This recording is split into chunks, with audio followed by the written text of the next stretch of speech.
What's that? You hear that? It's a new episode of Let's Talk About Sonic, where we only talk about Sonic all the time forever. My name is Mitt, and I'm here with my friend Crep. Hi, I'm Crep. Today is the day that we finally talk about the old games made by old people for old people. I'm talking about the finally. Genesis games. Yeah, it took us so long, a whole 5 episodes to make our way here to the other games that people care about. Yeah, and we're gonna get to them. Today we're gonna be covering a lot of ground. It took us 3 episodes to cover all of Sonic Adventure 2. It's gonna take us 1 episode to cover not just Sonic 1, not just Sonic 2, but Sonic CD, and that is not the timeline order. And that's all I'm going to say on the subject.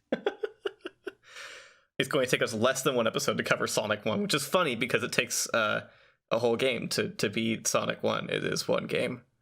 Yeah, it is 1 game, and that's pretty cool of it to be that.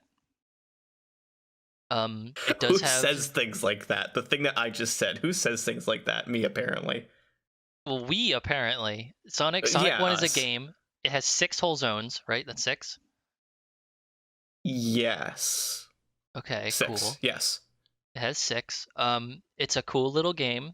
Yuji Naka, one day he woke up and he was like, "Man, I've played Super Mario Brothers 1-1 so many times. I'm just gonna make a game where you do that, but like fast." And then Sonic was born from the aether. So there was this one time that Yuji Naka gave an interview for the purposes of this brief like Sonic the Hedgehog celebratory thing, semi-documentary of the series at the time, talking about like his design philosophy going into Sonic 1. I don't have the whole thing in front of me. No, I'm kidding. I actually do. I have the whole quote. And he made a point to mention how at the time of Sonic 1's development, starting in 1990, platformers that came before didn't have backups or saves for the most part. So you would play them from the start every time that you started playing them, just period, or anytime you got a game over and was like, but I want to keep playing. So you started from the beginning and you get really skilled at the start of it. And Super Mario Brothers 1 is a touchstone for that, despite applying to a lot of platformers of the era. And it does interesting things, but to say the least. It is probably the only Sonic game that is just like a raw kind of 2D platformer, in the sense that it doesn't necessarily have a lot of things that are particularly Sonic-y about it. That didn't really start happening until 2 is when that kind of design mainstay came about. Right. But that doesn't mean Sonic 1 is bad by any means. A lot of people will dig at Sonic 1, especially like more casual fans will say, "Oh, Sonic 1 doesn't have the spin dash. It's not as fun to play." But like it's also built without the spin dash. So, Right. push and pull, I guess. It has its own sense of gameplay flow. Yeah.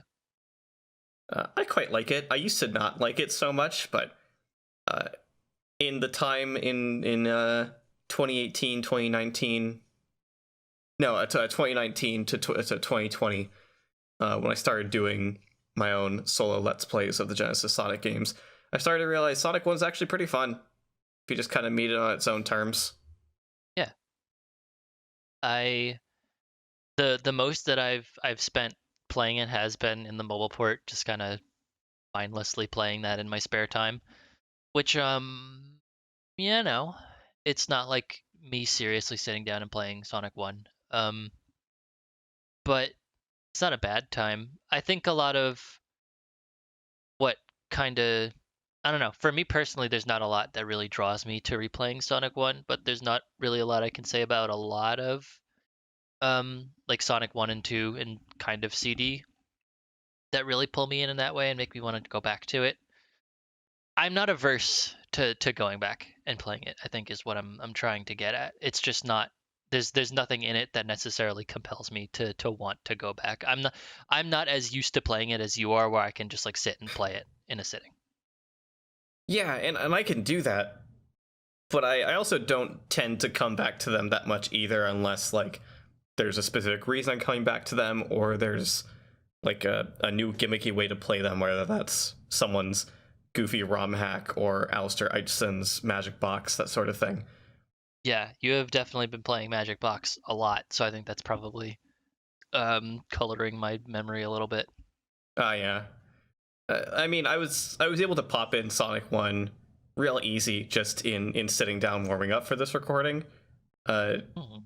I got a single game over, and I just went back to level select and started right back where I was, and had no further issues. It's kind of a breezy game. I think Sonic 2 also is, but not as much toward the end. Yeah, we'll get to it. Um, Something I thought when I was playing Sonic CD that came to mind. I played Sonic CD before recording while you played Sonic 1. And something that came to mind was that Sonic 1 has a few moments in its level design where it gets very claustrophobic, which doesn't really happen in a lot of other Sonic games. And that is obviously most apparent in like Marble and Labyrinth and kind of not really ever again. Hmm. But I do think that those zones are definitely the biggest turnoffs for a lot of people because they are designed to be like pace breaker zones because when they were developing the game, they thought that that would be necessary given the speed. But Yeah, it's they as were really scared that like the things that made Sonic Sonic were going to be too much for people for a whole game. yep. And it turns out when you're on a roller coaster, you just kind of want to stay on it. Yeah, the moment you get off is like when you realize you've been on a roller coaster and you're like ready to do anything else. Yeah, that's adrenaline, baby. Yeah. It's also a Um, good idea not to run out of adrenaline. yeah, that's true. Um, I still don't think they were in danger of doing that going back and playing Sonic 1 though. yeah, yeah. Like, yeah, even like the fastest zones in Sonic 1 are definitely not anywhere near as crazy as anything in Sonic 2 basically, even like Stardust Speedway Yeah. or some other zones in CD.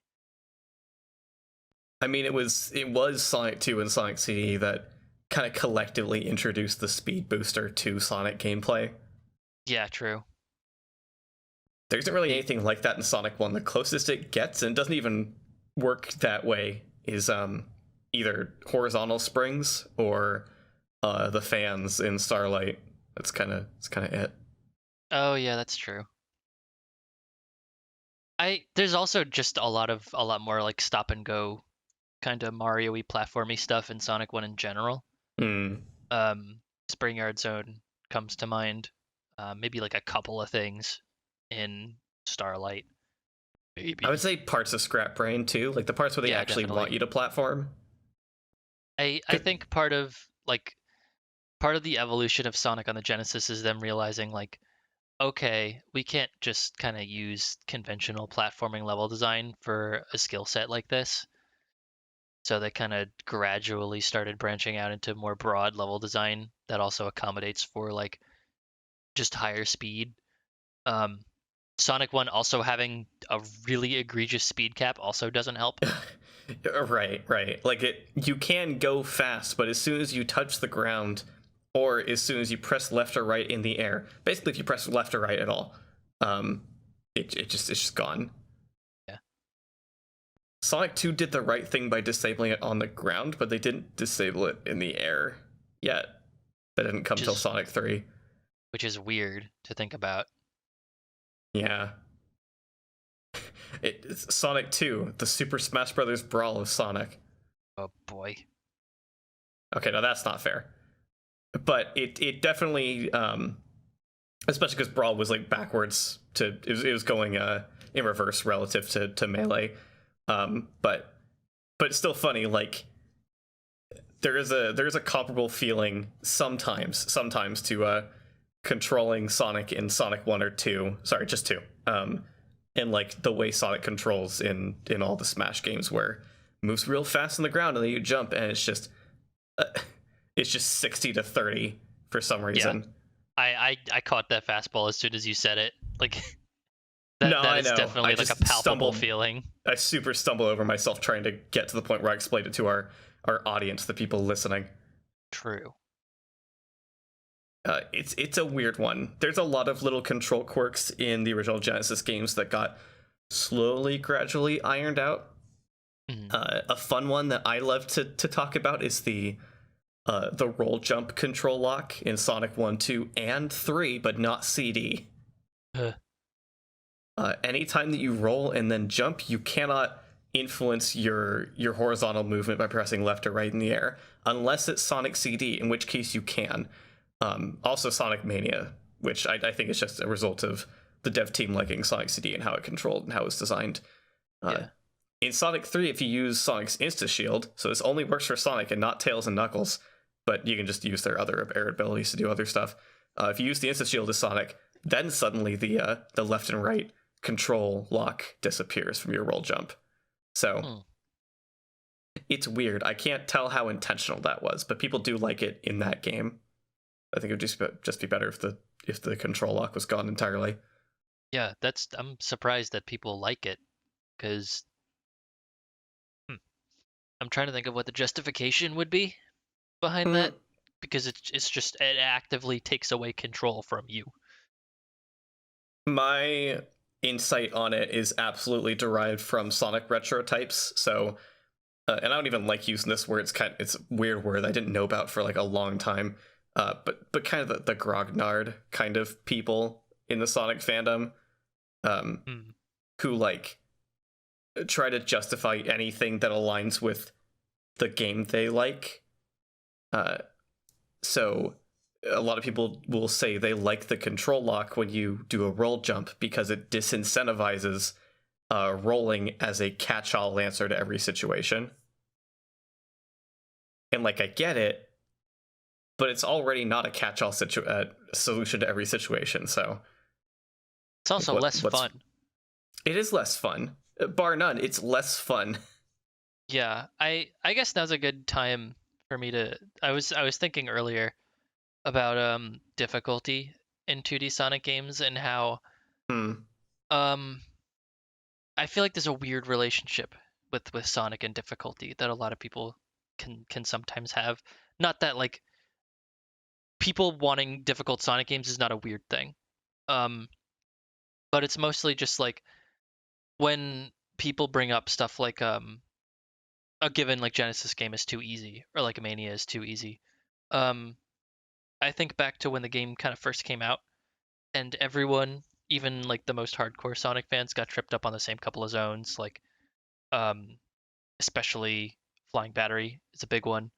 Yeah. Um, I remember because the mechanics were not entirely clear at first. That Mirage Saloon Act One was a little funky because I wasn't sure how you were supposed to jump onto the train. But that's probably Oh. mostly me.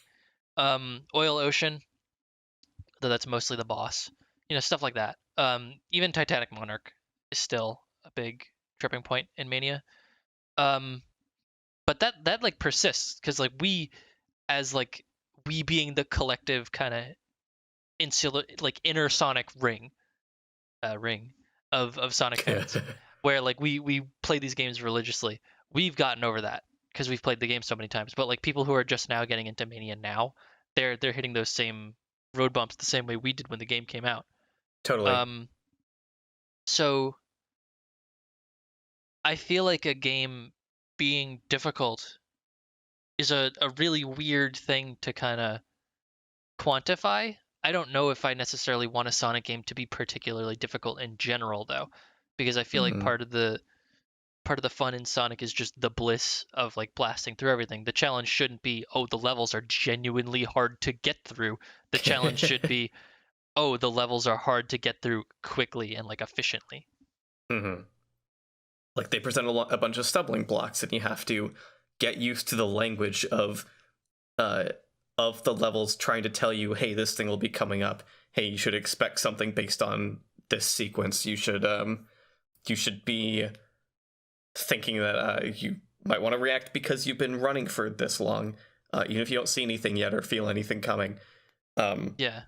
and that's more of the fluidity of Sonic level design, rather than it just being like the easiest thing to just jump into and do first try. Yeah. But still, like they're all built on accessible gameplay anyway, because the games rarely punish you strongly, like water levels being kind of an exception to that. But Yeah. if you take your time in Labyrinth Zone, in Aquatic Ruin, and Tidal Tempest, they don't bite. Yeah. I think that's the big thing is that like a Sonic game that takes your speed away from you is less enjoyable, and I think that's why a lot of water levels are hard to get through, even Mm, for like experienced Sonic fans. That's why Chemical Plant Zone is such a noob killer. yeah. That level is a brick wall for anyone getting into Sonic 2 for the first time. And that's entirely because of the water, which that would lead my brain to go to the logical thought conclusion, which is that Sonic in water is a no-no. Like water as is in Sonic games is not fun and thus should not be used. But there's probably an actual like solution, like a more elegant actual solution to that than just getting rid of it. Yeah.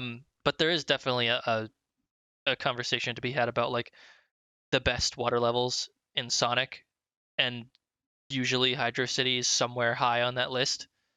And Hydro Uh, City is one of the levels where you are going through the water very fast. You spend very little time in the water in a way that it can actually impede you. So yeah. like if the water being there is that negligible, it's a wonder why it's there to begin with. And at that point, it's also a wonder why people rank it so high as a water level specifically. Hmm. I'd like to go more in depth on that at a time that we come around and talk about Sonic 3 specifically. I was Yeah. going to mention that of the water levels in Sonic 1, 2, and CD, I feel like Tidal Tempest kind of comes out on top, not because it's particularly well designed as a level, but because out of those three levels, um, Labyrinth, Aquatic Ruin, and Tidal Tempest, but you kind of include Chemical Plant as well. It Yeah. it throws the least at the player while putting them in water, and a lot of its obstacles are fairly slow when you're in the water, so you have more time to react. Um, it's just a much more openly designed level. It doesn't feel as cramped whenever you're underwater, anyway. I think that Yeah. makes it like maybe still not the most fun, but definitely the least like mean to the player. Yeah. I guess that's a good way to segue into CD in general because I was just thinking Tidal Tempest is very compartmentalized, where Yeah, it has a lot of areas that are like medium to big sized that are connected through very small tunnels, but each of the underwater challenges are very like you could quickly go in between them, and they're usually um very generous with air pockets and stuff. I will say that the most genius addition to Sonic is the bubble shield. I guess we're just yeah. talking about water levels in general now, but that solves the biggest two issues with Sonic Underwater, um, and is kind of why I think a lot of the mobile ports for the games that don't have the elemental shields kind of shine just by virtue of having them because they're so interesting. But I don't want to spend this whole episode talking about Sonic 3 when we're not talking about Sonic 3. Um, so yeah, Title Tempest is okay. I think out of the lot that we have to discuss today, it's probably the best one. It kind of gets bolstered by its visuals also. Right? Its Yeah, visuals and its overall aesthetics. Aesthetics is what I wanted to say. It's visuals and its music. yeah, That's a lot of zones in CD though. yep. CD is a gorgeous game. CD is a very interesting game. Um, I know a lot of people have talked about its visuals and aesthetic being very like crazy, I think in a similar way to Knuckles Chaotix, but it's like I've always liked them. I think the only time it gets particularly noisy is like Stardust Speedway, in which that's basically the point. Yeah, pretty much. It's just to make it confusing what the most obvious path ahead of you is. Yeah. Sonic CD is probably the first game where they really hone in on the exploration element of 2D Sonic, Hmm. which got refined a little more later in the series. But in terms of their first go, it's an interesting kind of follow up. It's an interesting thought progression from Sonic 1. Um, Yeah, there's a funny thing with Sonic 1 where like it all of the sequels to Sonic 1 emphasize like different elements of it, but it's not like the different elements that end up being like focal points of the design of later games were ever that prominent in Sonic 1 to begin with. yeah, Like exploration is a part of the level design in Sonic 1 sometimes. Uh, it's mostly a thing in like Green Hill Zone where you can find some goodies if you go the right way, if you go off the beaten path in certain specific places. But mostly the level design in Sonic 1, if it branches off at all, um, is just different ways to get through the level, yeah, which Sonic 2 does as well. Um, it's more like it's like you said, exploration really kicks off in Sonic CD mhm, because it still has branching level design where there's a lot of different equally valid paths to get from one end of the level to the other, but there's more to see along the way that makes yeah, one path worth taking over another path, which doesn't feel as emphasized in Sonic 2 outside of like what sort of obstacles you'll run into rather than what sorts of set pieces and goodies you'll find. And of course, Sonic CD has the couple of things you can bust up in the past that you're on the lookout for, which incentivizes picking certain paths over others. And then reaching back to Sonic 1 again, it's a similar thing to Sonic 2, where it just depends on what kinds of obstacles you run into. But it still doesn't branch off as much as Sonic 2 does most of the time. You'll get levels like Scrap Brain where there's really only one way to progress. If you get dumped off, you just land at a lower route that only allows you to go backwards so that you can get back to the place you were trying to go to in the first place. yeah.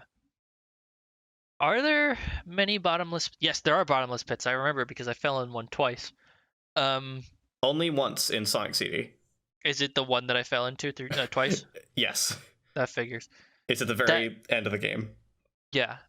Um, bottomless pits are Sonic's kryptonite, and they got that in CD. They caught that fastball hard, like that was coming at them like a truck, and I'm glad that they figured it out fast. If you are making a huge multi-layered level where like you can actively go down and it means something, do not have bottomless pits ever. That is actively punishing your player for exploring, and Sonic CD got that, except for at the end of the game. But I guess like the idea there is that it's very clearly meant to be a more treacherous platforming mini segment. So it makes more sense as a punishment. It's just a very harsh one. Um, Yeah. Sonic It 1 does have bottomless pits, but you're not going as fast, so I guess it's not as big a deal. It's still bad. yeah, I would say like Sonic 1 telegraphs well when it wants you to go down. Mhm. I don't know if it necessarily telegraphs well when it doesn't want you to go down, because there's a Yeah, lot of times in like Spring Yard where it's very safe to jump down from somewhere, even if there's like no indication there'll be anything beneath you.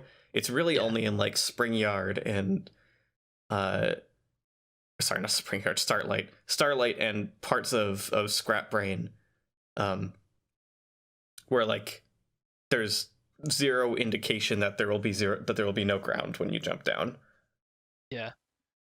It is There the is that long bottomless pit at the end of Spring Yard Act 3, but eh, you fall from that once you learn. It's kind of the same thing as Metallic Madness Act 3. hmm I wouldn't say it's great, but it's still better than in parts of Starlight Zone where you can fall down from one section, die, and then be like, okay, there's a bottomless pit down there, and then fall down from a different section and die, and like not understand really the relation vertically between those two parts. yeah. I I can't help but feel like bottomless pits in Sonic is very thoughtless design because it just goes against everything. It goes against the rings, just having rings, period. Oh Because the yeah, entire point of rings is to cushion any incoming damage you take because you're going so fast.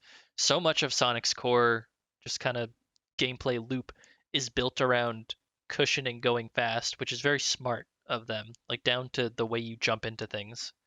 and Right. And giving there's a you the burst attack option of rolling. yeah, exactly. There's a very special kind of harmony to it all, and it helps that it's very fun to play around with too. And speaking, I guess generally, it does feel weird when one or several of those mechanics are taken away in other Sonic games or otherwise. Um, it is kind of why in 3D rings are kind of weird Hmm.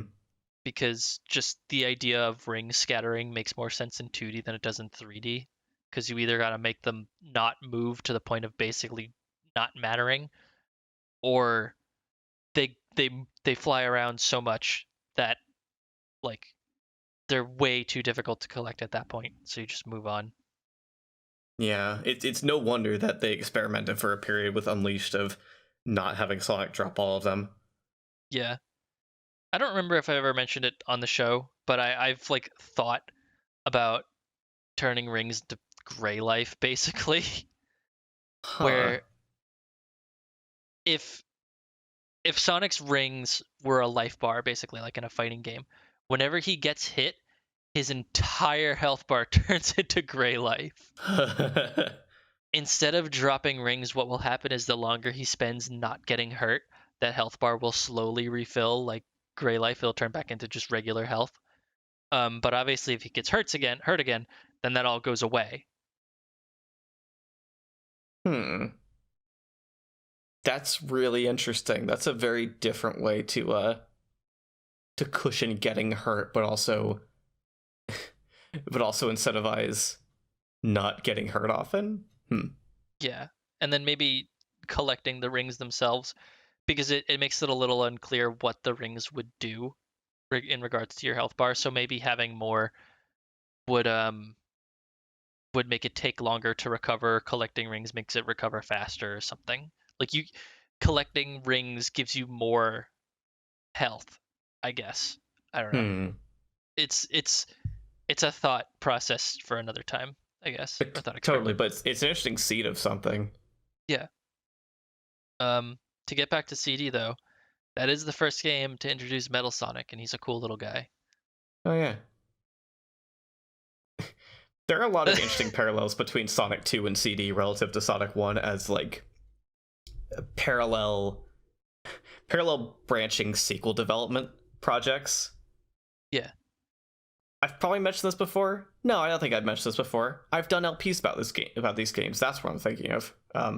But the kind of core team of Sonic One, um, from a design and development standpoint, was Hirokazu Yasuhara, Naoto Oshima, and Yuji Naka. Yasuhara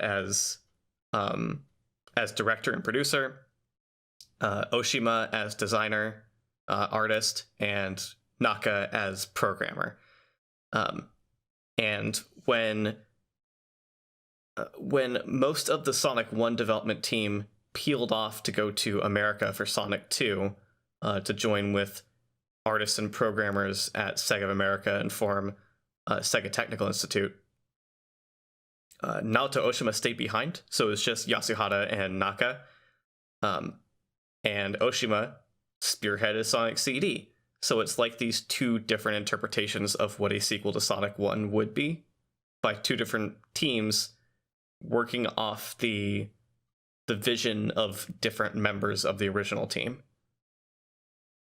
And that resulted in a lot of like interesting parallels, like both games introducing new characters to the series that are long-standing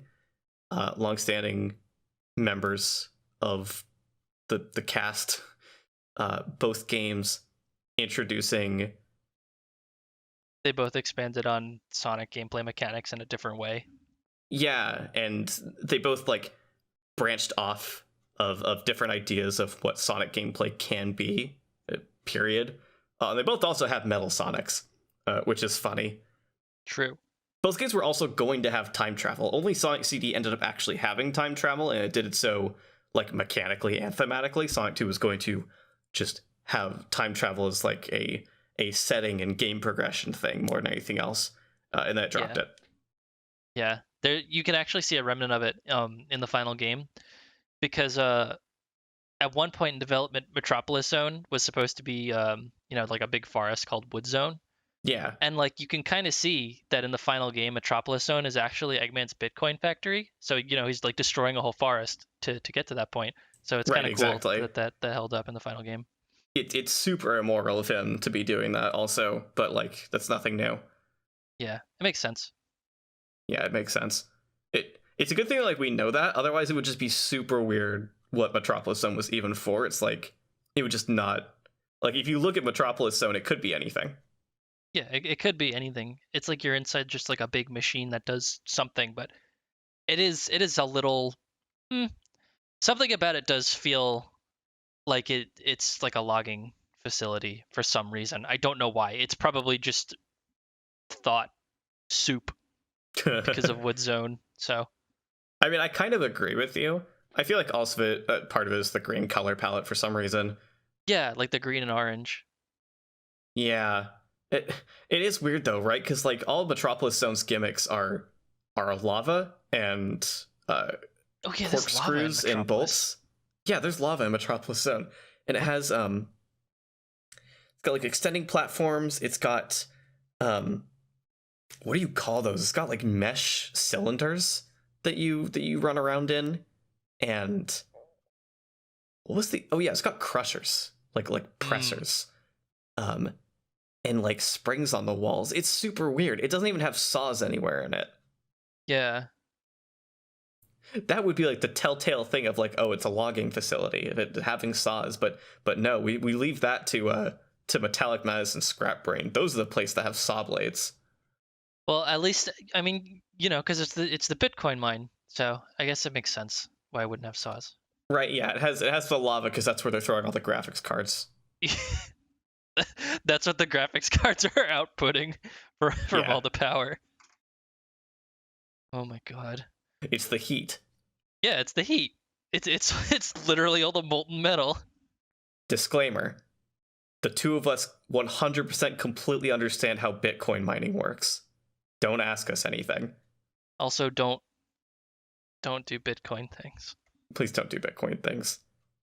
Let's talk about Sonic officially does not endorse anything related to Bitcoin and Let's cryptocurrency. let's talk about Sonic has taken a staunch anti-Bitcoin stance. Yeah. Uh, read all about us in the New York Times article where they interview us about our anti-Bitcoin statements. Yeah, through our Eggman Bitcoin mine joke tangent. This started because we called Scrap Brain the Bitcoin mine, and then I was like, actually, I think it's Metropolis, and it was like, yes, you're right. And then we had the whole tangent, and then we started recording, and now we're having the tangent again. Yeah, this is the payoff to the bit. You guys don't even get the start of the setup. You just get the punchline. Back us on Patreon for the setup. No, that's not true. We didn't record it, It's so you literally can't not you even can't have it. recorded. Oh my god. Mitt, I know you like Metal Sonic. I do. You like Metal Um, Sonic. I do like him. He's interesting. I can't pinpoint why I like him the most in CD other than that he has the best proportions. Yeah. He really doesn't look the same as he does in any other appearance besides like in CD, especially in the art. I think thinking about it, it's because he was just designed like a badnik. He looks basically the same as all the other badniks in that game, but his Hmm. proportions are very like sleek. They look right. I hate the new like the modern classic Metal Sonic where he's got the big fat head. That looks Yeah. dumb. I hate that. It's so Um weird. Like they feel like they need to reapproach the design to make it like seem more in line with how they were modeling classic Sonic from generations onward. It's strange. yeah. I think that modern Metal Sonic is also neat, but he's a very different kind of neat to Metal Sonic and Sonic CD as well as all the old Badniks. Just speaking on the designs of the Badniks from the older games in general, there's a very like they're very simple, but they don't feel like toys. Because Sonic Lost World went overboard and made them look too much like toys. But something about how they look in the old games doesn't look necessarily mechanical, and I do feel like a little bit of the Badnik aesthetic is lost when they kind of pull it into the more mechanical aspect. That's why I'm not really that big on the Sonic Generations ones. Um, or the Sonic Colors and Sonic Generations ones. But the Sonic 4 ones are interesting because they do feel a little bit more like what I think is an a faithful like Hmm. recreation of the Badniks in more modern level of detail. But something about how they looked before, especially in 3 where they just have like the dead googly eyes, there's really something to them. And I wish I could pinpoint it, but I genuinely just cannot. This is one of the several Sonic design things that have evaded me for years.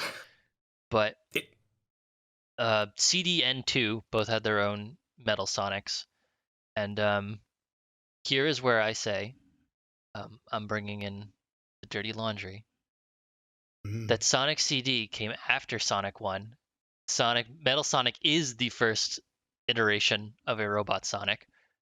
And because he is a badnik, that is why he failed. He's just a badnik. And then in Sonic 2, Eggman was like, well, that didn't work. I guess I just can't do pure speed. And then he just made a big boy, made a big chunky guy. And he yeah. was just, ugh. I've got a funny pitch for you that like Yeah. compounds on that. Because this whole thing about the Metal Sonics confirming where Sonic CD happens in the timeline, which is the reason there's this dirty laundry. Uh, Mm, I This whole thing like falls apart just based on Mitt's Mitt's perspective on it that they just said, but like I think that perspective is even further strengthened by viewing it as Sonic 1, Sonic CD, Sonic 2, Sonic 3, and Knuckles Chaotix, where Metal Sonic is there again. Huh. Wonder why. Because I think some people might view that as, oh, that's more evidence that CD came after Sonic 3 and Knuckles, right? Is that the next game, Knuckles Chaotix, which this doesn't make any sense, also has Metal Sonic in it. He repaired him. Like, why would he repair him? yeah, why would he repair him that fast? Yeah, Like, right? I I understand and agree with the idea that Metal Sonic is the most advanced iteration of that, but I think there's a lot you could take away from that um and kind of look at it in different ways because depending on how you want to interpret Metal Sonic and how much autonomy you want to give him, Eggman could easily see a lot of what happened with the first iteration of Metal Sonic as a flaw. Like if he did Mm-hmm. have the autonomy that the OVA kind of mess, not messed around with, but like toyed with, like that they looked at, he would say, Yeah. "Well, I'm not doing that again. That clearly did not work." Yeah, right. um, but also like his focus on pure speed gave him a big edge, but he still didn't win, and it made him very frail. He literally ran into a wall and exploded. So if you were Eggman and you saw that, you would say, okay, well, I guess I got to make him bulkier.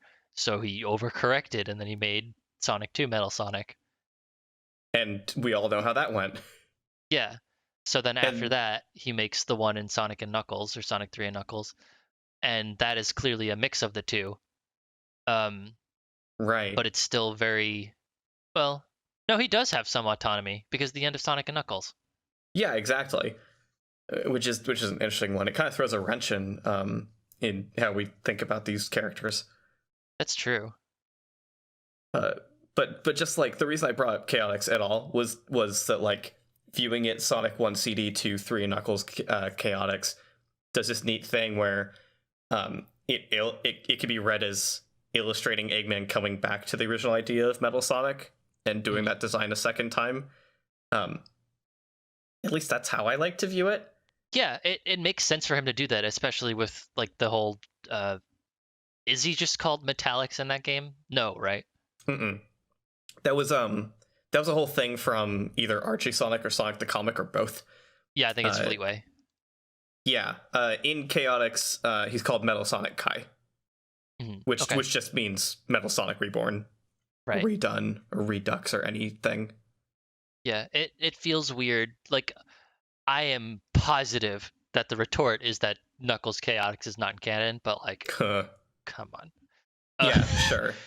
I this wouldn't even be an argument if Sonic 4 didn't come and be weird. But I'm also, this is my important thing.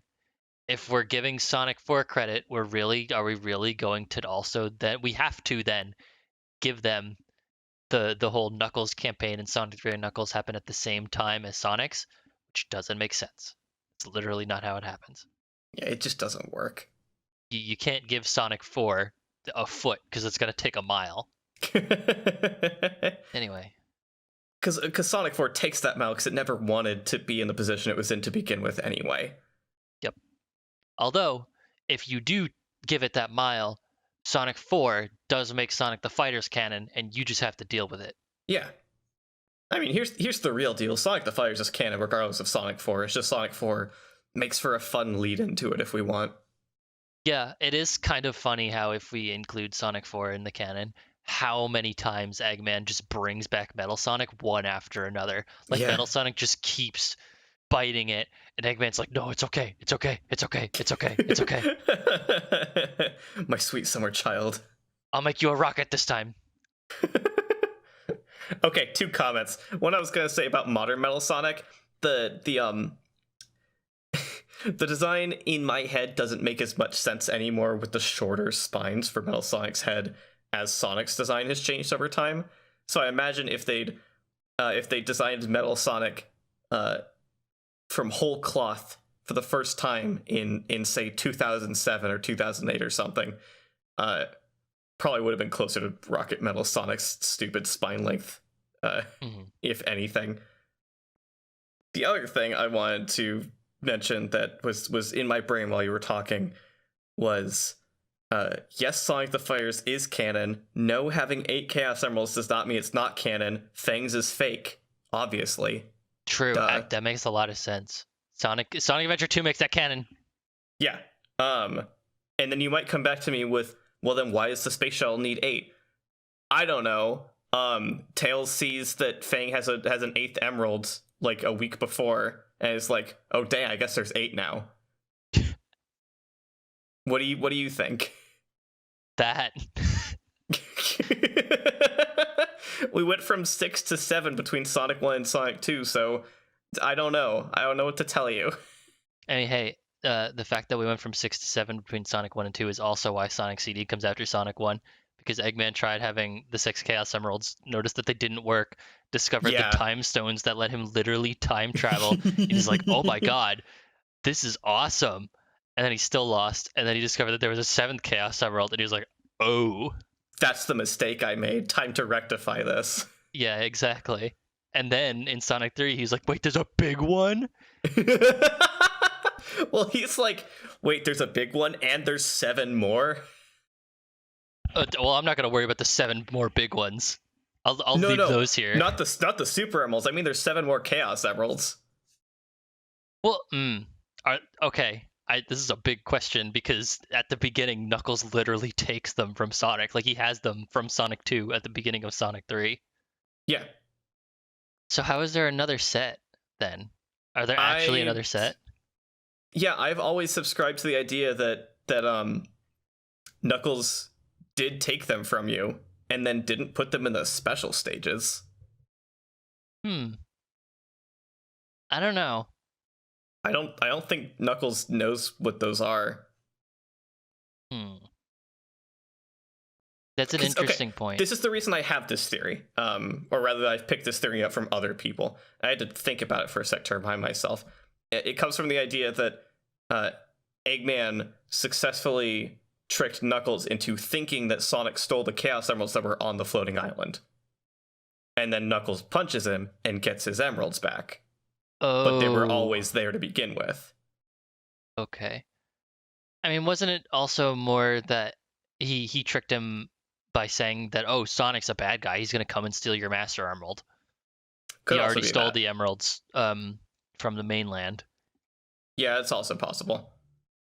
Anyway, we're getting off on a tangent. We're getting ahead of ourselves. This is a different kind of tangent where it's a podcast spoiler. I don't know. We were getting so deep into it. I was starting to think maybe we were scratching that episode idea off our list. I think there's still a lot to talk about. I mean, I don't know. Let's get through these 3 and see what happens. people are not going to mind if we retread ground. I mean, we're inevitably going to anyway. Yeah, that's true. So how I about that like Sonic Sonic CD? 1.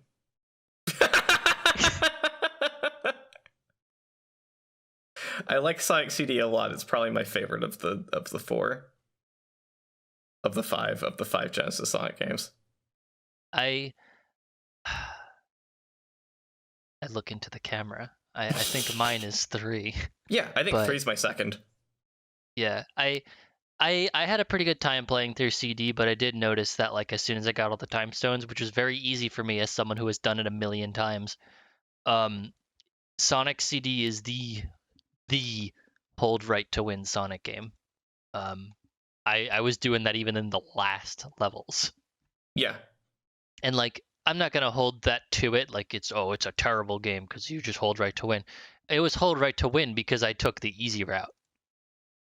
Sonic CD has an interesting thing where you could either choose to get the time stones through traditional Sonic 1 special stage means, or you could go back in time and play through every level the way that they kind of want you to and break the robot generators and the Metal Sonic projectors and proceed that way in each individual act in which it's applicable.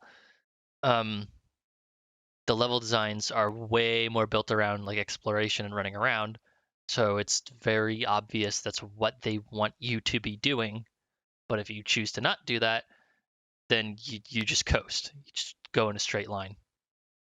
Or you could be like me and get 6 time stones while destroying all the robot generators, and get the last time zone in Metallic Madness too, so you 200% the game. They do make you do that in the Steam version if you're going for all achievements. That's right, yeah. Also, Mitt, do you think you have to destroy the Metal Sonic projectors to get the good ending? I know you don't, but you Oh, do have okay. to, I think, for 200%. Huh. I don't remember. I don't know if I've bothered to get the achievement because I just haven't played the Steam version much. Yeah, here it is. I had it on PS3. I guess I didn't have it on Steam, even though I thought I did. Hmm. Um, destroy all the robot teleporters and Metal Sonic holograms in the past. So yeah, you gotta. Oh, okay. Doesn't even mention getting the time stones? Um, It's a separate thing, I guess. I could have swore there was one where you had to do everything. I would believe it. I think it's really funny that I did an entire playthrough of Sonic CD and I did not get the get a hug from Amy achievement. That's kind of awesome. Like Is I'm that? assuming it's excluding the Stardust Speedway one, but I Yeah, didn't get right. the Stardust Speedway one, which makes it additionally Yeah. funny. Yeah, Mint did something I didn't know you could do, and I wonder if it's exclusive to the port or if it's possible in the original Sega CD version too. If you hang out in the very left part of the room at the end of Stardust Speedway Act 3, where Amy's tied up and you bust her free and she hugs you and the act ends, she doesn't come all the way up to you. So the act will eventually end with her, like, 2 feet away from you. Hmm. It's really funny. I didn't know you could do that. Also, I think I was wrong. I'm pretty sure it has to get you something, but there are separate achievements for getting the time stones and getting all the robot teleporters and Metal Sonic stuff. Huh. So now I'm confused and I'm curious as to what you get for that because it's probably something. There's so much stuff you unlock in the port that it's got to be something. Is it doing the special? Does it unlock the special stages in Time Attack, maybe? Maybe. Because I think they're unlockable. Huh. I mean, on that subject, uh, the Sonic CD 2011 remake, I'm calling it a port, but it's a remake, um, is not just the ideal way to play the game, it's also the easiest way to play the game. Yeah. They made it I available on more platforms than they ended up making the Sonic 1 and 2 remakes from the same team. I wish it was on even more platforms. I have no idea why they didn't port it forward onto Yeah. PS4 and so on. Like at least it's Yeah. on Steam. Right, exactly. That's the easiest place to get it, aside from like on your phone or other mobile devices. Because the only consoles it was ever on were PlayStation 3 and Xbox 360. Yeah. It wasn't even on the Wii or Wii U or anything. I mean the Wii is weird, um, especially when it comes to downloadable titles. But the Wii U, for some reason, that makes more sense, just because nothing was on the Wii U. Yeah. The Wii U certainly was more of an indie showcase, at least. Yeah, So, they were trying to make up for lost time from hating indies on the Wii. but yeah, a lot of people know this story by now, especially if you're listening to this podcast. You almost certainly know about it. But the Sonic CD port was done by Christian Whitehead, also known as the Taxman, who had a long history in the Sonic fan game scene before attempting to branch off into professional game development, getting picked up by Sega, and then doing the Sonic CD remake, just based on a pitch that he made for mobile devices. And it certainly runs more consistently with fewer physics bugs than the original Sonic CD, and it's in widescreen, which is great. Yeah. And then he went on to work with Simon Tomley, also known as Headcanon, also known as Stealth. He still goes by Stealth online in places, to do the Sonic 1 and 2 remakes. And then that eventually led to Sonic Mania and blah, blah, blah. So, how about that Sonic 2? I want to keep talking about Sonic CD. I really like Sonic CD's music and visuals and stuff, and the level design, even though it has its problems, is still kind of fun to work through, especially if you approach it from exploration angle instead of just getting the time stones and just going to the end and being done with it, because that's where the meat of the game is. It's just sitting around, not sitting around, it's just running around and looking for those machines in the past, looking for ways to get to the past that are efficient and functional and breaking stuff down. And okay, let's talk about Sonic 2. So Sonic 2 is the polar opposite. It is the antithesis. It is the what would you say is like the opposite to peanut butter? Like not jelly, right? I mean they go together. um the opposite to peanut butter. Yeah. Bread? No, it goes together. You could have just a peanut butter sandwich. Oh, so something that doesn't go with peanut butter. Yeah, I don't know. Salt. It is. There's salt in peanut butter. Okay, well then it's a bunch of rocks. It is a bunch of rocks compared to Sonic CD. It is the game that concurrently Sonic CD was like, what if we just made the levels really big? We had less of a focus on speed and you explored. Sonic 2 was like, you're going to go really fast all the time. And that's going to be cool. And this is what Sonic's going to be from now on. You know what? That is what Sonic was from now on. And God bless it for it. Sonic 2 is like a rocky beach. Well, yeah, that's where the rocks come from. Yeah, it's also got sand.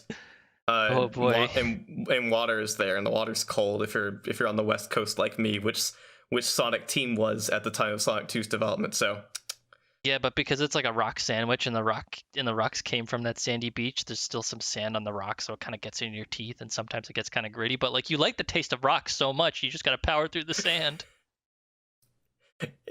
You like the taste of rocks so much, you just gotta power through the sand. They can put that as the tagline for our podcast. Yeah, we're coming up with the new and original ideas on the spot. This is what improv is. This is I need to stop no-anding you and get back to the yes, but I don't like playing Sonic 2 as much as I like playing Sonic CD or Sonic 1. And is it a similar boat? And that's kind of what we're trying to reach for here in our elaborate bit describing the differences between them. I would say like both Sonic CD and Sonic 2 tried to go for bigger level design than Sonic 1, but in different ways, because we already mentioned Sonic CD is more exploration focused. It's a lot more winding, or it allows for winding gameplay. Because even though the level design can be ran through very quickly, ran through very quickly, it incentivizes through its mechanics and gimmicks a lot more winding play, a lot more multi-directional play. Meanwhile, Sonic 2's level design is multi-directional in the sense that it will tell you to go this way, and then tell you to go this way, and then tell you to go that way. And then you Mhm. go this way, and this way, and that way, and you enjoy it? Question mark? You know, if you've done it a bunch of times. Funny, I don't know. I feel like I don't enjoy it because I've done it a bunch of times. Yeah, I realized as soon as I said that it kind of felt like me taking the piss out of Sonic game design, which is not my intention because Yeah, I get I you. wholeheartedly disagree with the notion that Sonic game design is bad because you have to play it multiple times to get it. Yeah, exactly, yeah. It's like Sonic 2 is more on the other end of the spectrum where it's easier to sit down and get it the first time. Yeah. And conversely, I try to play it again and again and again to figure out how I feel on it. And as it turns out, what I feel on it is ambivalence. Yeah. And it took a bunch of playthroughs to figure that out, even though it was true from earlier on. Yeah. It's Sonic 2 is the kind of game where it gets you several times. I think no matter what level of skill you're at, Sonic 2 will have something special and personalized to get on your nerves. If you're new to it, 9 times out of 10, it's just Chemical Plant in its entirety. If you're not used to using the spin dash and getting out of water and going up ramps. Sometimes it's Mystic Cave, which is just kind of annoying, and it has the pit. Hmm. Other times it's just the whole end of the game, the entire like third of Sonic 2. And I think that last one is where we're at. That's absolutely where I'm at, and that's absolutely where you're at. It's like, I feel like I have to break it down into its components, right? Part of it is that I don't like how Oil Ocean looks. And I don't like how Metropolis looks. I don't like how Wing Fortress looks. And those three levels sandwiched together is just a big part of the game that I don't really like looking at. And then after that, it's the level design of those three levels, but in different ways, right? And I kind of bring Mystic Cave into this too a bit, because Mystic Cave has its own unique issue of being really, again, claustrophobic.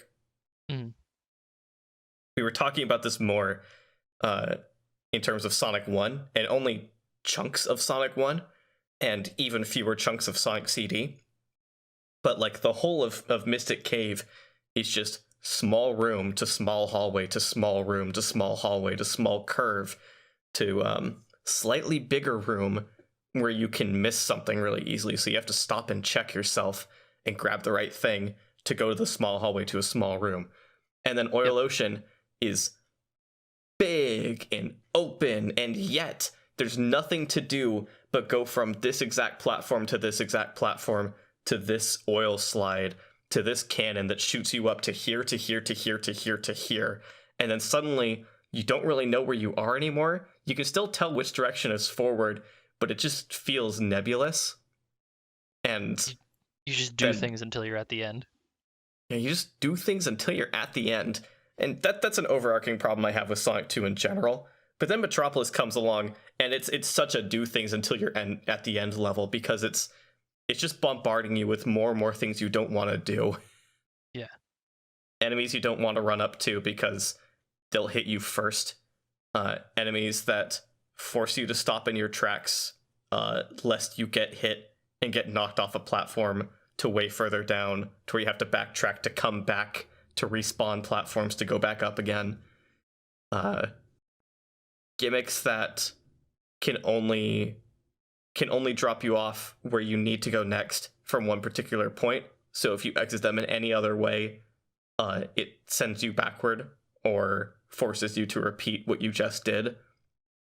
It's such a bother of a zone. And that goes on for 3 acts, which everyone harps on this one. And I mean, it's for good reason, but I won't dwell on it too long because everyone harps on it. It was a bad idea to have 3 acts of a zone in a game where every zone prior to that had been 2 acts, and this zone happened to be the most difficult one, so it felt like such a slap in the face that you have to do more of it. Mm-hmm. Everyone knows. And then Wing Fortress is just weird because it feels like the level design can be circumvented in ways that it doesn't account for. Like, I don't know how else to put it. A lot of Sonic level design, especially in 2, allows you to go from, like, quote-unquote layer to layer with some well-timed jumps. And it feels like you accomplished something cool. But in Wing Fortress Zone, like, I can jump from this platform to this platform, and would you look at that, there's another couple platforms over that way, or I could just jump up on top of the ship and skip half of that entire set piece. Was that intentional? Like, it's not even outside of my reach. It's a single jump. Not with a ramp, not with speed, it's just there. I can go through this wall for some reason. There's no indication that that's where I need to go next, but I can go there.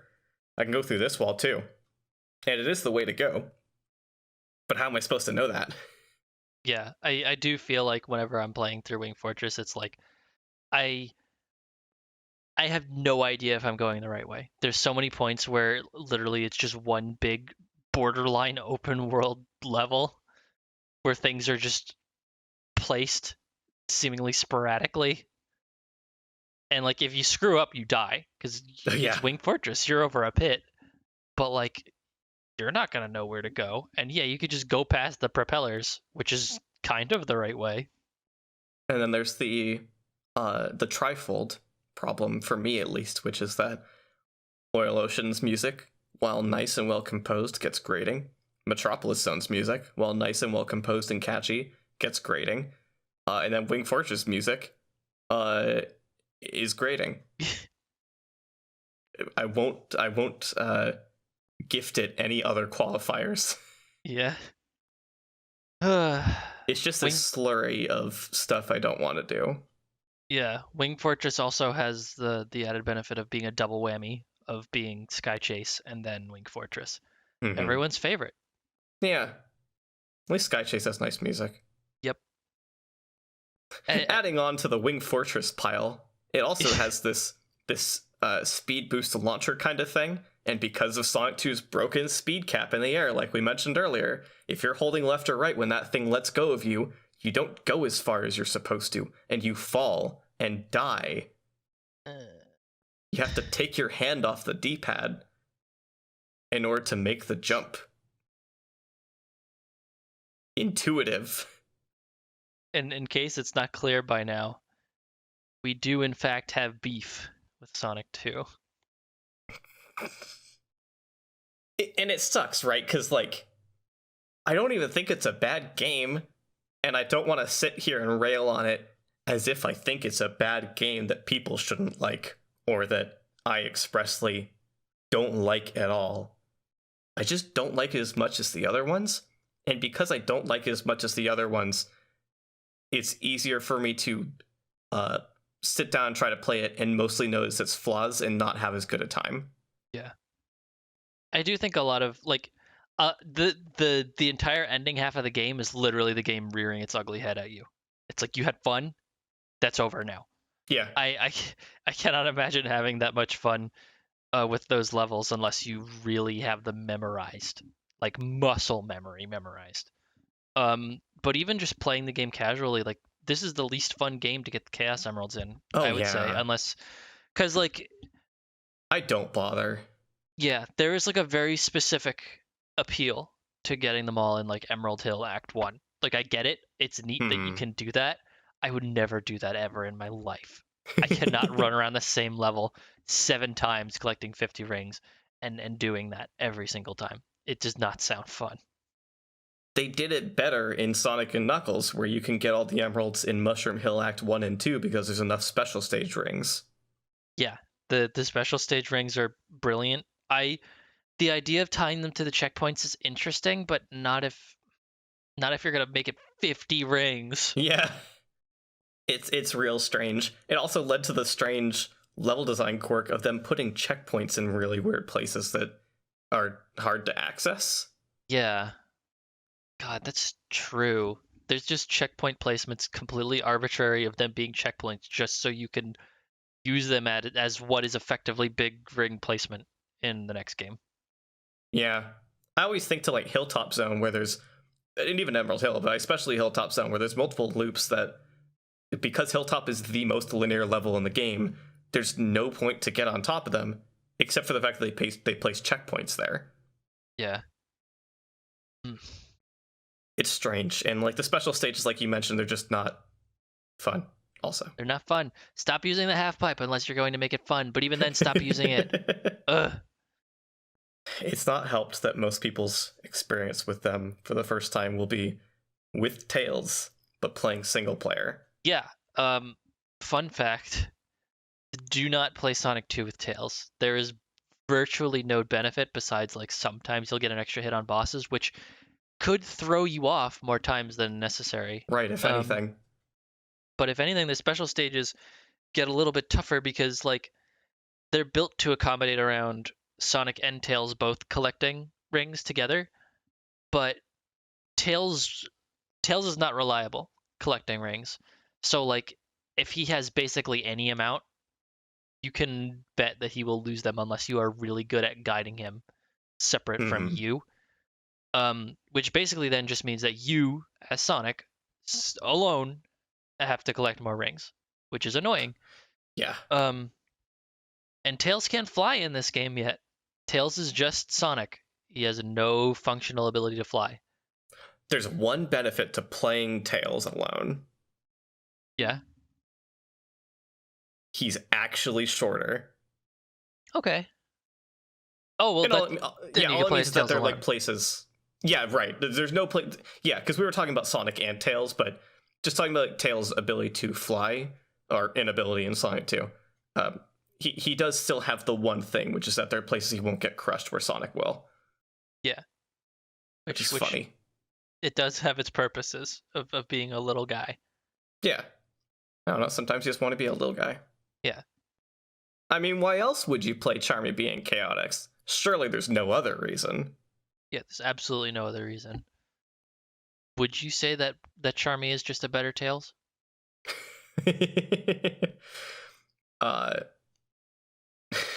I would say that Charmy is an all too powerful Tails. Okay.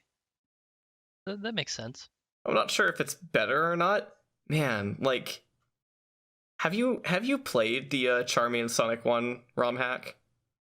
No, but I could imagine that it's crazy. Yeah, I mean, obviously the level design isn't designed around a character who can fly over everything for free, but you can fly over everything for free. So almost nothing matters. Sonic 1, but it's Kirby. Yeah, it's like fast Kirby. Charmy is just fast Kirby, which kind of rules, honestly. Yeah. I don't know how you would design a game around that while being a platformer. In theory, you could, I suppose. It would be a Sonic game if you had the tubes but instead of them being automatic tubes, they are manual tubes, and the tubes are lined with spikes. That's so Kaizo. Yep. Don't play Kaizo Sonic ROM hacks. It's a bad idea, and nobody should have done it. True. I feel like we're in a weird spot talking about Sonic 2 because we like to level. We had a lot of momentum talking about Sonic 1 and Sonic CD, but with Sonic 2, I feel like we just have so much like grief with it. It's such a hard game to talk about. Yeah. It's all baggage, I think. Yeah, like I'm glad we're getting it out at least. Yeah. We're healing. This is healing. Yeah. This is the grieving process. I know for sure that part of the reason that we feel the need to talk about Sonic 2 like this in a public context where it's our voices and we're getting our feelings out is because 90 people 90 people because 90s kids 90% of people on the internet when talking about Sonic 2 are singing its praises, talking about it as a massive improvement over Sonic 1, only to be trumped by Sonic 3 and Knuckles, or sometimes not even that. Some people do believe that Sonic 2 is the best Genesis Sonic game, and I can't say that they're like wrong because it's all subjective anyway. It's just that I feel so differently, and Mitt also feels so differently. Yeah. And it's just not a perspective talked about often in regards to the Genesis Sonic games, talking about where Sonic 2 falters where Sonic 1 was fine. Yeah. It it's so weird. The Sonic 2 reception is so weird. The commercial lied to you. It doesn't actually do any of those things that I know, it they said it bothers could. me. Yeah, it's don't even get me started. But the one thing that it doesn't do the most is be accessible, honestly. I Yeah. think the Sonic one I think is more accessible, but you kind of have to swallow your pride a little bit when you play it. You have to kind of get over yourself with the expectation that there's going to be a spin dash and that the game isn't as fast as it could be. It Hmm. is functional without it. It's fine. You don't need it. It was designed around it. Yeah. When you play With Sonic 1, you need to be ready to accept that you'll make mistakes relative to the level design and have to build yourself back up again. Yeah, and in Sonic 1 it is admittedly that is probably the steepest hill that you have to climb back up. Um in Sonic 2, it feels like the game is always constantly waiting for you to screw up and then it'll like wind you. It'll just suck you in the stomach like a bat. Like Chemical Plant is just the noob killer. People don't get past that zone. They don't see the zones that come after Chemical Plant because you're just throwing a very like complex mechanic at the players with their first time having the spin dash. You learning like Chemical Plant becomes a non-issue if you're A, good at Sonic, and B, you know how to spin dash. Because if you're good at Sonic, you'll never go in the water, period. If you know how to use the spin dash, you won't stay in the water. Because the big part that everyone always gets stuck on is the big chasm with the moving blocks Hmm. that you got to platform up. That's hard platforming. It's annoying platforming because they can crush you if you're not careful. But before you go into there, there's the curving ground that goes up and down, and you can spin dash off that slope up and out of the water, and then on the other side of the moving platform thing. But you have to know how to do that. And the game, it's the second zone. You're not going to have enough time with the spin dash to know to do that. It's also reliant on understanding the physics of Sonic. Yeah. Because, like, I and a lot of people who have experience with the Genesis games understand the core concept that if you have speed and you go up an incline and you jump, that horizontal speed gets transferred a little bit into your vertical speed. And if you jump off of a decline with speed, you will go really fast off of it because what would normally be vertical speed gets angled into horizontal speed. And that principle, combined with the floatiness of being underwater, is what allows you to make that big jump up to the top of that area from the bottom. If you don't understand that fundamental aspect of how Sonic gameplay works with the Genesis titles, it probably wouldn't even occur to you to think to do something like that. Yep. And the other Sonic thing I 2 wanted to mention, oh, sorry, no, you go. Sonic 2 is the final exam of 2D Sonic the Hedgehog, except instead of being like questions that kind of reflect the entire curriculum thus far, they're just all trick questions. I feel that because that's exactly how I feel about like the final bosses. Yeah, exactly. You're not really trained uh for the kind of either memorize and act accordingly or react really well kind of gameplay that those bosses ask of you. Not from any of the other bosses in the game. Ugh. I was just gonna say though that the other thing about that chasm in Chemical Plant is that yeah, that platforming is hard, and it's hard also because of how being underwater affects your momentum moving left and right when you're trying to do platforming like that. Hmm. I personally find it really fun now that I actually have a grasp on how to move myself both in and out of water, but it took a while to get there. So it's a fun out of like knowing I can handle a challenge and challenging myself. It's not fun because it's a good challenge from a design perspective for like where it is in the game. Yeah. Like, Chemical Plant is such a weird zone. Why is it not at the end of the game? You know, what if it was? Hey, everyone ready for crackpot theory time? That I'm always ready for that. I knew you would be.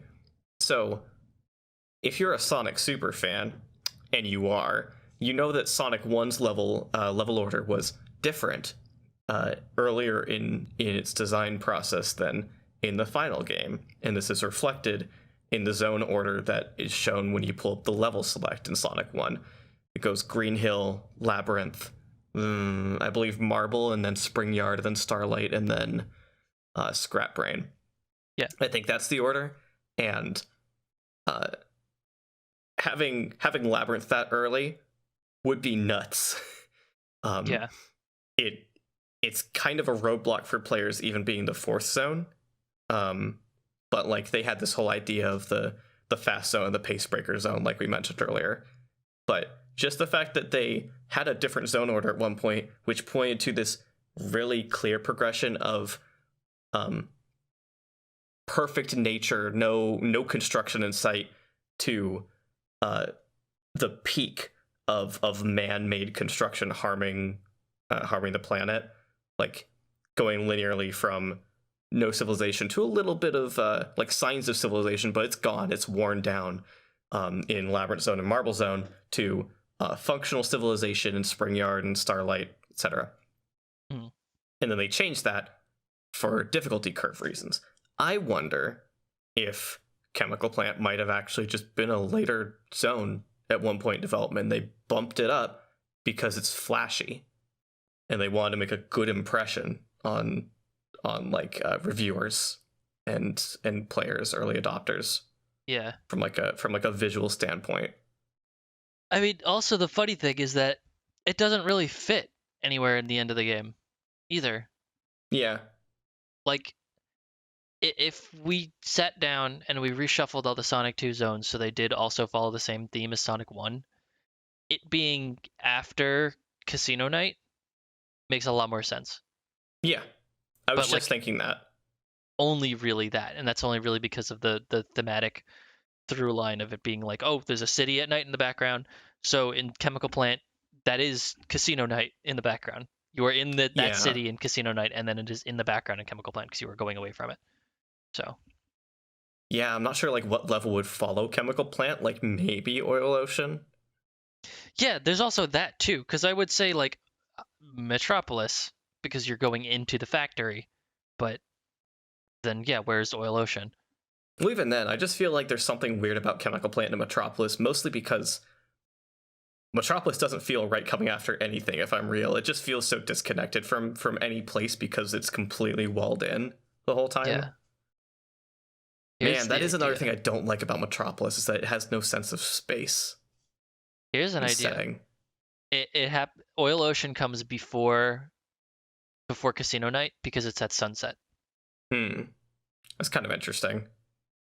There's a neat through line there actually of like Oil Ocean thematically being related to what funds Casino Night. Does that make sense? Yeah. Like it's a place where oil is being dug up and funneled, siphoned, and all the people who are making money off that go right to Casino Night. Yeah. To have a good time. That's more of the environmentalist, anti-capitalist kind of sentiment, though, which I don't think Sonic Team was fully on that. Like they were on the environmentalist message for sure, but I don't know about the ANCAP one. Yeah. And then I could see the through line being like, see, I don't know if I want Hilltop or Mystic Cave to come before that, then, because it just depends on how you want to spin it. Mm-hmm. Because you could easily just put Hilltop right after Emerald because they use the same level tiles and have that make sense. But right, in the same way Marble Zone has the same grass as Green Hill. Yeah, but I don't know. Mystic Cave is so weird because you're just underground. I know. I was just thinking about that. I don't know where I'd put Mystic Cave in all this. So what I'm envisioning right now is like Emerald Hill to Aquatic Ruin to Yeah. Hilltop to um Oil Ocean, and then connecting to what we were already talking about. And like that doesn't leave any room for Mystic Cave. Yeah, I mean, if they made Mystic Cave a little less annoying, it could just be the second zone, and then you have like a kind of similar parallel to Sonic 2 Master System. Yeah, right. Which is another whole thing. Yeah. Kind of pulling the curtain here. Fun fact for folks: there was a brief period where we were considering having a string of Sonic 2s as the opening to this entire podcast series, going from Adventure 2 to um, either Sonic 2 Mega Drive or Sonic 2 Master System or Sonic Advance 2. Obviously, we ended up dropping that for that kind of like direct sequence, but um, we would like to talk about the Master System and Game Gear games at some point, and there's a lot to talk about when it comes to parallels between the Sonic 2 Master System version and the Mega Drive version of the game, despite the fact that they're very different. Mm-hmm. Just little curiosities in terms of ways they might have been more similar before Sonic 2 Genesis finished development. Yes, I'm going to use Genesis and Mega Drive interchangeably and not say them together. Yes. And there's also interesting stuff that we know now about Sonic 1 and its prototype period versus Right. the handheld and Master System version of that too. Brings the idea closer together. Yeah. Anyway, that I don't know if we have more to say on like rearranging the zones by theme and setting and stuff, but that was just something that kind of occurred to me. I wonder how much that sort of happened in Sonic 2's development. We know that game had a real whirlwind development by how many concepts were left on the cutting room floor for it. So, who's to say? Yeah, I feel like we've I think we've made our points with these. It does. I feel a little bad about Sonic 2 because like it is such a big game and it did set up a lot of things, but like, you know what? I'm a staunch believer that Sonic 3, the real Sonic 2 after all. You know, Sonic 2 did give us the correct spin dash at least. It's got that going for it and nothing else. Tails is a polite little boy. Oh, well, okay. Okay. I'm breaking the bit because my first immediate thought was to continue playing into it and say, "Oh yeah, you mean Tails who was introduced in Sonic 3?" It's Because Sonic that's where 3. he first started flying. Yeah. But I couldn't do it. Yeah, fun fact, Tails does not actually appear in Sonic the Hedgehog 2 until the ending sequence, which was a setup for his introduction in Sonic 3 proper. Yeah, and if you don't get all the emeralds, then there's a weird bad ending that makes it seem like he's dead. Oh, okay. Okay, got it. Yeah. Right, yeah, the bad ending of Sonic 2. Yeah. We all know it. Man, this is all just super silly since like Tails' first actual appearance was Sonic 2 Master System, which is so weird to think about. Is the idea that what came first? What comes first chronologically? Sonic 2 Genesis or Sonic 2 Master System? I think the assumption is Master System. I think maybe. Actually, I'm not sure, but I think the They know each prevailing other. assumption. Well, yeah. I think the prevailing assumption is that Sonic 2 Master System came first because it's this rescue story for Tails that allows him to tag along with Sonic and Sonic 2 Mega Drive. I don't know. But I don't think so. I think it has to. I think it comes after, but like a nebulous amount of time after in a nebulous place. It's super also possible. Just because I think in the game it's fairly established that they do know each other by then, especially with all the title cards. They are together in every single zone card. That's true. That is a good point. I think that just kind of falls then back into the camp of like the Master System / Game Gear games can all happen kind of whenever. Yeah. This is also podcast spoiler, but like Mitt and I are both on the wavelength that once Tails shows up in the Sonic series, he doesn't go away. Yeah. So like it just makes more sense for any games that don't have him in it to have happened before Sonic 2. Yeah. Because it just feels more right compared to like Metal Sonic and Amy, which go several games without appearing again. Yeah. I don't know. They also both don't reappear until the Chaotix. Oh, that's true. Makes you think. Yeah, that's funny that yeah, outside of like Sonic Drift, that is Amy's next appearance, huh? That's funny. Interesting. I wonder if chaotix means something. Like the word. I wonder if it has like a dictionary definition. Oh, I actually have the dictionary definition right here. Do you want me to read it? Oh, yeah, actually, it'd be really helpful. Yeah, it says, thanks for tuning in. This has been Let's Talk About Sonic. You can find our Patreon at patreon.com/LTASonic. You can also find our website at LTASonic.card, card with 2 R's.co. I am Mitt. You can find me on Twitter at MitsubiMario.